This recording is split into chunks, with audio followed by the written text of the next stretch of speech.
मसाइल हमेशा डिस्कस होते हैं, लेकिन हल ज़ाहिर है कोई ना कोई निकाले। और आप जो बता रहे थे उसमें मेरे जहन में ये सवाल आया कि अब काबुल से मामला उठाने की बात फॉरेन ऑफिस ने की है, इंडिया को ब्लेम किया है, काबुल से मामला उठाने की बात की है, तो पाकिस्तान फौरी तौर पर कैसे रिएक्शन देगा, बदला कैसे लेगा? देखिए, पहले भी तो बड़े मसले बनते रहे हैं ना, तो प्रोटेस्ट करते रहे कि जी आपने BLA को पनाह दी हुई है, आपने TTP को पनाह दी हुई है, ये तो बातें चलती रही है ना। तो ये तो तालिबान हैज़ नॉट घास नहीं डाला आपको। मगर अब जो नई सिचुएशन हो रही है, जिसका इशारा मैंने दो तीन पहले प्रोग्राम किए उसमें किया था कि अफ़गानिस्तान के अंदर सिविल वॉर की खतरा बढ़ता जा रहा है और वहाँ डिविजन्स क्रिएट होनी शुरू हो गई बिटवीन दी अखुंज़ादा ग्रुप। ये मैंने 2-3 दफ़ा इसका जिक्र किया है। मैं समझता हूँ ये अब तेज़ी पकड़ेगी। उसकी वजह यह है कि हक़ानी साहब जो है, सिराज हक़ानी साहब, वो अब अफ़गानिस्तान में नहीं है जी। तो हक़ानी साहब जो है वो अब पहले दुबई में थे, फिर मैंने सुना कहीं और थे, फिर अब मैंने सुना कि वो आके पनाह ले रही है उन्होंने। तो और अखुंज़ादा साहब ने उनके ऊपर भी हेड मनी लगा दी। तो और so he seized, Akhundzada is strengthening himself. तो डिविजन्स तो हो गई ना अफगानिस्तान के अंदर खुली। तो अब Pakistan will definitely, in my view, rules के अंदर they will also change the rules विज़ away Afghanistan. बहुत हो गया, बढ़िया आपको समझाया है, आप नहीं सुन रहे, तो ठीक है, फिर रेजीम चेंज। अब अफगानिस्तान के अंदर भी Pakistan will support regime change, this is my assessment. और at least it should try to do this, because वो तो हॉस्टाइल रेजीम बैठी हुई है, हेल्प ही नहीं कर रहा है आपकी हेल्प क्या, आपको तो खतरे में डाला, नुकसान पहुंचा रहा है। और मैं समझता हूँ इसके अंदर इंटरनेशनल कम्युनिटी पाकिस्तान का साथ देगी। उसकी वजह यह है कि international community doesn't like Akhundzada, और जिस किस्म की वो रिलीजियस बुनियाद बरसती है, वहाँ वो इंटरनेशनल कम्युनिटी भी नहीं करेगी, पसंद करेगी। दूसरी बात यह है कि वहाँ IS जो है उसको भी पनाह मिली हुई है, और IS जो है वो poses a threat to Russia and to the West and to the United States and to Pakistan and to China and to Central Asia. तो इसलिए ये सारे इकट्ठे हो जाएंगे, and I think Pakistan will use whatever leverage it has with all these countries to target. तो मेरा ख्याल है अब you will see the rules of the game changing.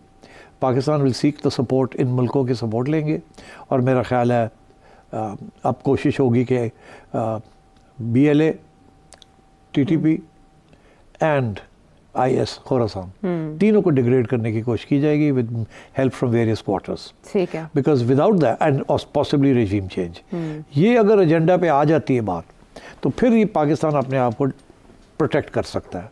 Otherwise अगर ऐसे ना हुआ तो यही चीज़ चलती रही तो दिन ब दिन वो they will keep getting stronger and more audacious, और ज़्यादा अटैक्स होंगे।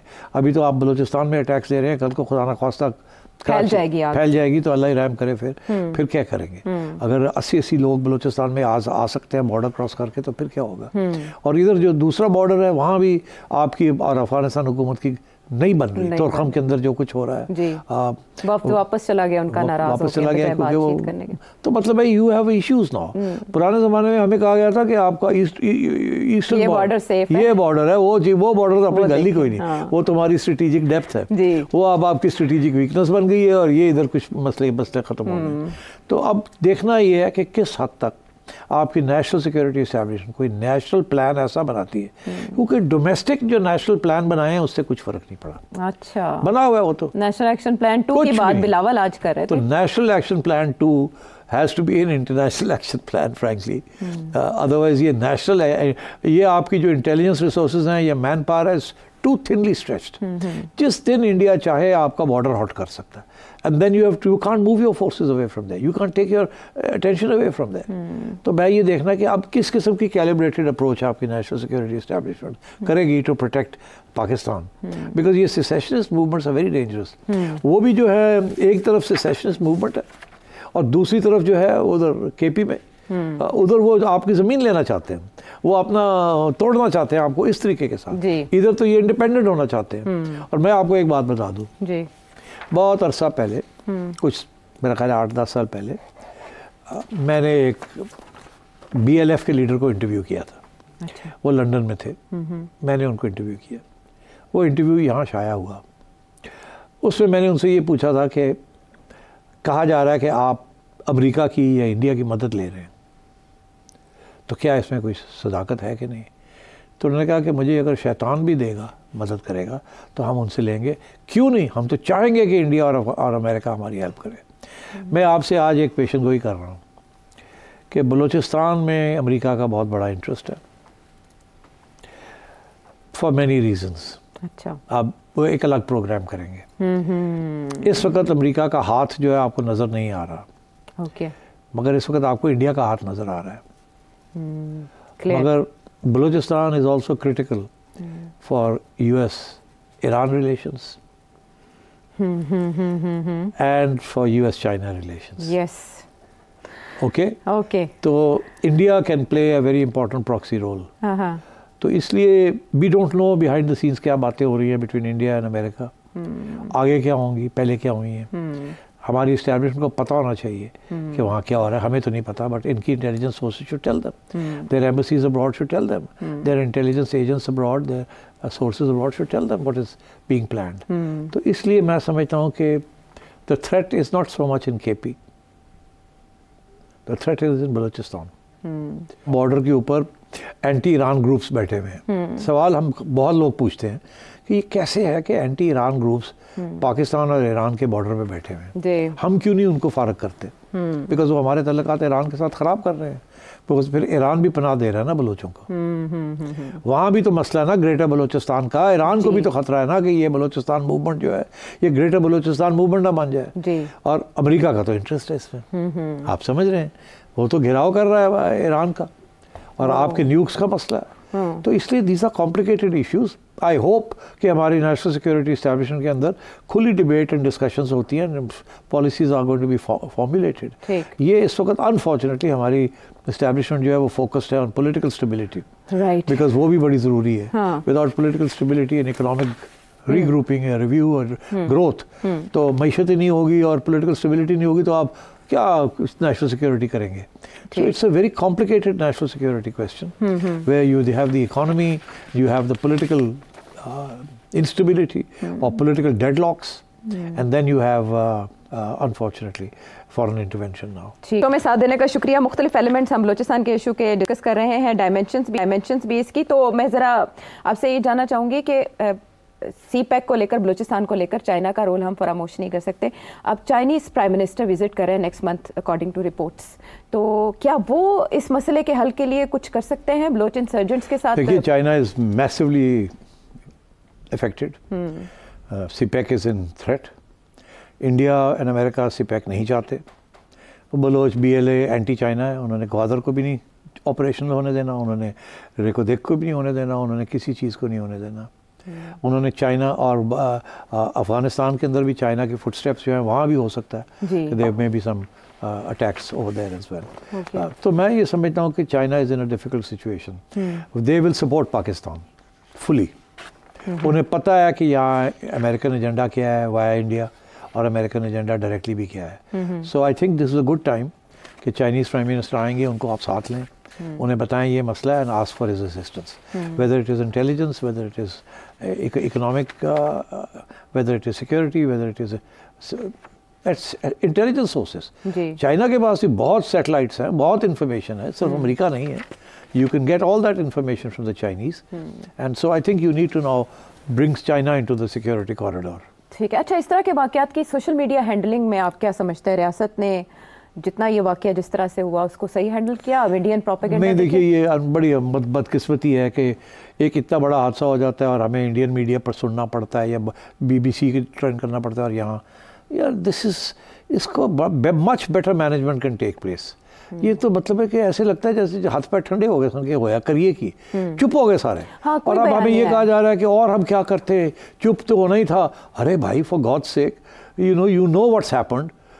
You don't have to give details, but you can hold out assurances that we are aware of this. ये है, ये तो कोई ऐसी बात ही नहीं है। और आप जो चुप हो जाते हैं ना जब आप, तो ऐसे लगता है आप कुछ छुपा रहे हैं कुछ चीज़। You are not sure of your ground. This is not good for the confidence in the armed forces and confidence in the government. The foreign they should have been spokesman stating कि ये हो गया और इसको हम देख रहे हैं और हम ये करेंगे और ये करेंगे और आप फिक्र ही ना करें, हम ये जा रहे हैं वो। They should have been a takeover of the local media by your army and government spokesman to explain what's happening. और छुपाने की जरूरत नहीं थी कि हाँ आ गए हैं, हाँ ये हो रहा है, हम ये कर रहे हैं, वो कर रहे हैं। यार फॉर गॉड सेक, आपने जब ब्लैंकेट इस किस्म की करते हैं तो फिर दुनिया तो खुली हुई है ना, आप हर जगह से सोर्सेस हैं, वहाँ से लोग, और फिर अफवाहें शुरू हो जाती हैं जी। तो इट्स डैमेजिंग। तो this is the time to be a little open and a little aggressive rather than पीछे हट के और बंद कर दो सब कुछ, ये कर दो। आजकल के माहौल में ये नहीं हो सकता, तो मगर इनको कौन समझाए। एक दिन तक तो उस वाक़े पर खामोशी रही, वज़ीर दिफा वज़ीर दाखिला गायब रहे या उस पर उन्होंने लबकुशाई नहीं की, लेकिन मीनवाइल जो प्रोपेगेंडा मशीन्स थी वो एक्टिव रहीं। अगर टाइम टू टाइम ब्रीफिंग दी जाती इस वाक़े को लेकर, हमारे मीडिया को एक्टिव रखा, फिर बाकायदा ज़िम्मेदार जो दफातर हैं या ज़िम्मेदार ओहदे हैं उनकी तरफ से बयानात आते रहते हैं, तो शायद फेक न्यूज़ इस तरह से पनप ना पाती और ना ही प्रोपेगेंडा इतना मजबूत होता। अच्छा, इन सारी लिस्ट में जो इंडियन मीडिया है, BLA है या TTP है, इसकी लिस्ट में अब की बार इजाफा पाकिस्तान तहरीक इंसाफ का हुआ। जब हुकूमती रहनुमाओं ने तनकीद का निशाना PTI को बनाया, वो ऐसा था कि हमारे जो चैनल्स थे वो तो मोहतात रिपोर्टिंग कर रहे थे, लेकिन सोशल मीडिया के ऊपर अंबार लग गया इस वाक़े को लेकर 2 दिन तक। यही बात है कि DG ISPR ने भी जो इंटरव्यूज़ दिए या बीपस दिए डिफरेंट चैनल्स को, उन्होंने कहा सम स्पेसिफिक पॉलिटिकल एलिमेंट्स। तो रूल्स ऑफ द गेम क्या पाकिस्तान तहरीक इंसाफ के लिए भी चेंज होंगे?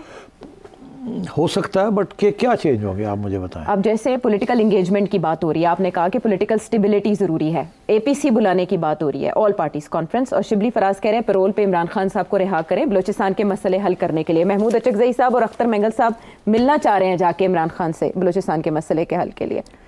बलोचिस्तान का मसला जो है वो अब ऑनेस्टली सियासत से बाहर निकल गया। क्या करेंगे भैया, मैं कुछ तो करना है ना। APC बुला ली, बेचारे पॉलिटिशियंस ने APC बुला ली, क्या कहेंगे एक दूसरे को?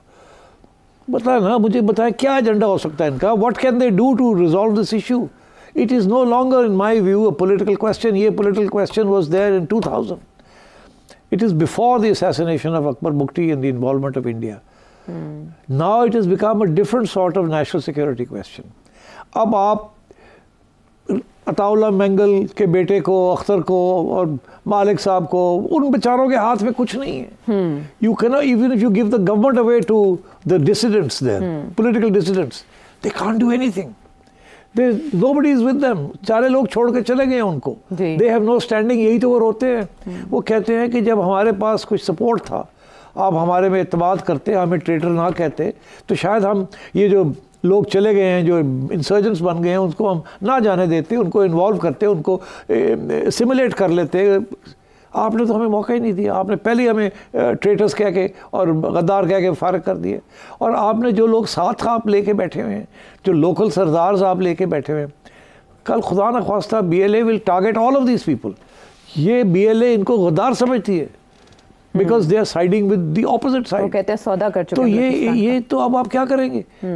आपने 100 अरब रुपया जरदारी साहब ने कहा जी हमने बलोचिस्तान को दे दिया, उसके बाद ये कहते हैं हमने दे दिया।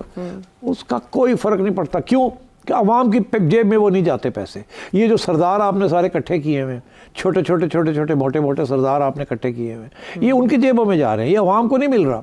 बलूचिस्तान के अंदर जो मेजर चेंज आई है वो ये आई है कि एक फुली ट्राइबल सोसाइटी से हट के वहाँ एक middle class, urban middle class, तालीम याफ्ता अर्बन मिडिल क्लास बन रही है। यूनिवर्सिटियाँ आपने बना दी, बाकी पाकिस्तान की यूनिवर्सिटियाँ उनके लिए अवेलेबल हैं, वो बच्चे आके पढ़ते हैं, वो सीखते हैं। अब वो इंटरनेट भी देख रहे हैं, अब उन्हें बलोच नेशनलिज्म भी आ रही है। They are the being recruited. पुराने ज़माने की ये जिसका हवाला मैंने आपको दिया है, पुराने ज़माने की जो आर्म्ड स्ट्रगल्स थी या इंसर्जेंसी थी, उसके दो पहलू थे। एक ये था कि फॉरेन इंटरवेंशन नहीं थी उसके अंदर, दूसरा ये था वो सारे ट्राइबल थे जी। वो ट्राइबल लोग थे, मतलब है कि जो सरदार कहता था वो करते थे। This time it is different, the BLA is not tribal any more. तो ये तो it's different ball game all together. और दूसरा इसमें फॉरेन इंटरवेंशन आ गई जी। तो यू कांट नाउ से कि जी बलूचिस्तान गवर्नमेंट के अंदर सरदार जो बाहर बैठे हुए हैं उनको बुलाया जाए, या जो बलोच लीडर्स हैं मरी के हो गए या बुगटी के हो गए, वो साहिबजादे बड़े बड़े सरदारों के, उनको दे आर मीनिंगलेस, उनकी कोई अहमियत नहीं रही अब। तो किसके साथ आप मशावरत करेंगे? तो क्या आप BLA को बुलाएंगे? वो कभी भी नहीं आएगी BLA। BLA is not answerable to you. BLA will see that as a sign of weakness। कौन जाएगा BLA से बात करने? इनको तो पता ही नहीं BLA में है कौन और कौन नहीं है। यहाँ तो ये हाल है। वो ऐसे ऐसे लोग वहाँ चले गए जिनके बारे में पता ही नहीं है लीडर कौन है और कौन नहीं है। वो हमने उड़ती उड़ती नाम सुने, तस्वीरें तक नहीं हमने देखी, कोई उनकी पब्लिक ओपिनियन, पब्लिक फॉलोइंग नहीं है। It's an underground movement. So therefore ये जो एपीसी शेपीसी है इसमें क्या करेंगे या तो ये है ना जो न्यू रूल्स जिसकी बात मैं कर रहा हूँ, ये एपीसी डिफाइन करे और उसको सपोर्ट करे, सारे सपोर्ट करें कि जी we have to take preemptive action, हमें अब जिस तरीके से इसको निपटना है ये उसके एरियाज है, ये तो उधर जाएंगे नहीं सियासतदान, कभी नहीं जाएंगे उधर ये। तो ये दिस इज सब दिखावा है, इसके साथ कुछ नहीं होना। The military establishment has to now understand two things. अगर इन्होंने नई रूल्स ऑफ द गेम बनाने हैं, they definitely need to take the politicians along with them. अगर इन्होंने सपोर्ट ना किया तो वो भी कामयाब नहीं रहेगी। उसको लो सपोर्ट करने के लिए you will need United front, because ये छोटी मोटी बात नहीं है आयशा, ये बड़ी बात है। Going into Afghanistan and taking action they, खुफिया और ओपन, कोई छुपी नहीं रहेगी बात। तो पॉलिटिकल फ्रंट्स में तो पीटीआई सर फेरिस्त है, तो PTI will have to be on board, because PTI सबसे बड़ी साबोटर बन सकती है सिटिंग इनसाइड। और जैसे अभी इशारे हो रहे हैं कि सलमान राजा साहब तो कह रहे हैं कि ये अकाउंट से हमारा ताल्लुक ही नहीं है। हाँ। और उधर से जो व्लॉगर्स हैं और या जो ट्विटर आर्टी है, हाँ। वो लगे हुए हैं आपकी फौज को अटैक करने में। तो दिस इज टेरेबल। ये at this moment this should not be the case. This is even worse than कहना कि जी रेमिटेंसेस खत्म कर दो, ये कर दो, वो कर दो। तो how will they overcome this? तो therefore rules of the game domestically vis-a-vis political stability and rapprochement right. Between the PTI and the rest of the politicians and the establishment on the one hand, वो भी एक prerequisite है। और अगर वो नहीं होगा तो आपका जो स्ट्रेटजी है वो अधूरी रह जाएगी। कॉन्स्टेंटली आपको अटैक आएगी फ्रॉम दिस क्वार्टर और दिस क्वार्टर। कभी मौलाना आपको अटैक करेंगे, कभी इमरान के लोग अटैक करेंगे, कभी डिसिडेंट्स फ्रॉम इधर या उधर से डिसिडेंट्स लगे रहेंगे कुछ ना कुछ, तो को सूट नहीं करेगा। तो दूसरा ऑप्शन, एक तो आपने ये बताया कि एंगेज करें पॉलिटिकल लीडरशिप, और तो दूसरा ऑप्शन यही है ना, इनको एंगेज करके रास्ता ढूंढे ना, रास्ता ढूंढे। अच्छा, कुछ लोग कह रहे ओ जी इलेक्शन करा दो, बलूचिस्तान में नया इलेक्शन करा दे। It will not solve anything. It you can't even an election over here will not solve something right now. मगर मे बी गोइंग फॉरवर्ड अगर आपका कोई मुकमुका हो जाता है विद पीटीआई, ताकि एक यूनाइटेड फ्रंट किस्म की गवर्नमेंट यहाँ बन जाए, ये बहुत बड़ी एग्जिस्टेंशियल थ्रेट है। This is not an ordinary thing that is happening now. You need to unite the house, you need to be all on one page. इसके लिए बड़ी मैच्योरिटी चाहिए आपको, पॉलिटिशियंस के अंदर भी, इमरान खान के अंदर भी, और आर्मी चीफ और आर्मी के अंदर भी। बिल्कुल ठीक है। और